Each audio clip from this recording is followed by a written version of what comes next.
الراجل والست الاتنين محتاجين أمان، بس مش دايما بيدوروا عليه في نفس المكان.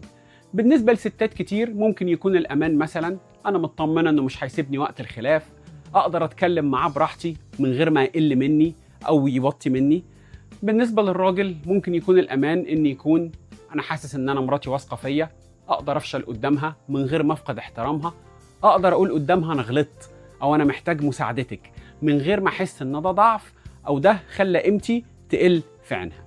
وعشان كده ممكن تكون ستات ورجالة كتير بيحبوا بعض وهم برضو مش حاسين بالأمان مع بعض، لأن كل واحد فيهم ممكن يكون بيدي التاني الأمان أو الحب بالطريقة اللي هو محتاجها، مش بالطريقة اللي الطرف التاني محتاجها. وعشان كده الأمان مش إن العلاقة يبقى ما فيهاش مشاكل، الأمان إنك تعرف إن حتى وقت الخلاف إن الشخص اللي قدامك مش هيحاول يكسرك حتى وهو زعلان منك.